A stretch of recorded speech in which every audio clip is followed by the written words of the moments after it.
Hey, how's it going? Dave here, and in today's video I'm going to be talking about how you can add chromatic notes to your solos using what we call chromatic enclosures.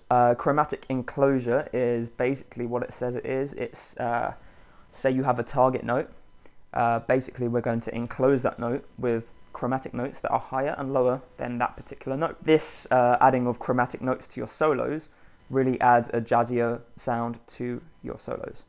So let's take a look at how we can use chromatic enclosures. Okay, so there's a few different types of chromatic enclosures. I'm probably not going to be able to go over all of them, but let me show you quite a few examples of what you can do. So say our target note is a D, so we're going to play the 7th fret of the G string, okay? So we want to finish up on that D.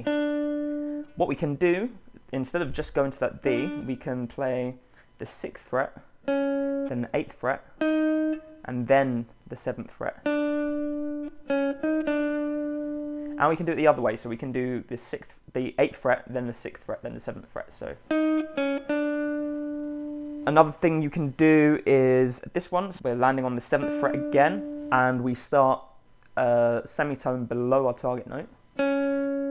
Then we play a whole tone above our target note, so it'd be 6, then 9, then a semitone above our target note, then 8, then back to the semitone below, and then our target note, so 6, 9, 8, 6, 7. And you can do it the other way, so you could do it a semitone up to start off with, then a whole tone down, then a semitone down, then back to the whole tone, the half tone, whole tone, half tone, semitone above, and then the target note again. So that would be 8, 5, 6, 8, 7.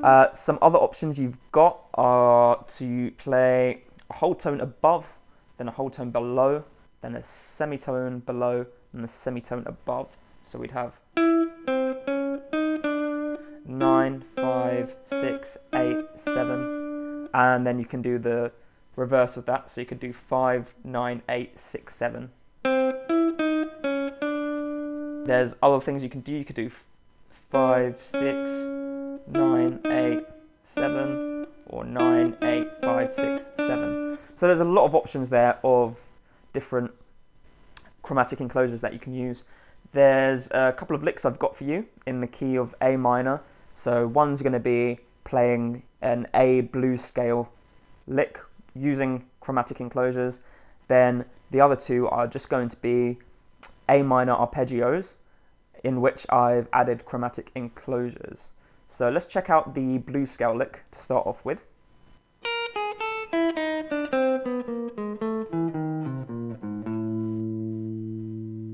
So that lick starts off with a little enclosure there to our A.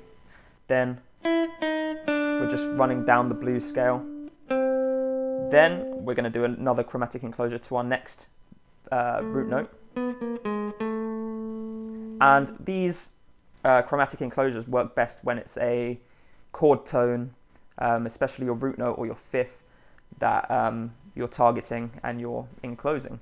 So then we're doing that, then we're running down the blues scale again, running down the blues scale, then another chromatic enclosure on the last root note there. So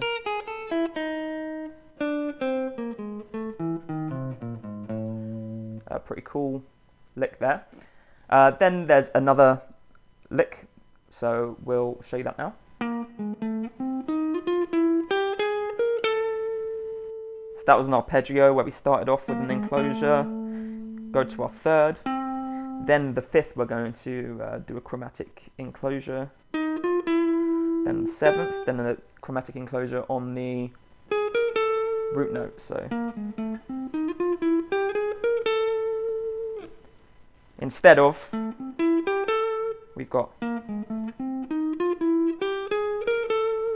just adds that jazziness to it. So one final example we've got, I'll play it to you now.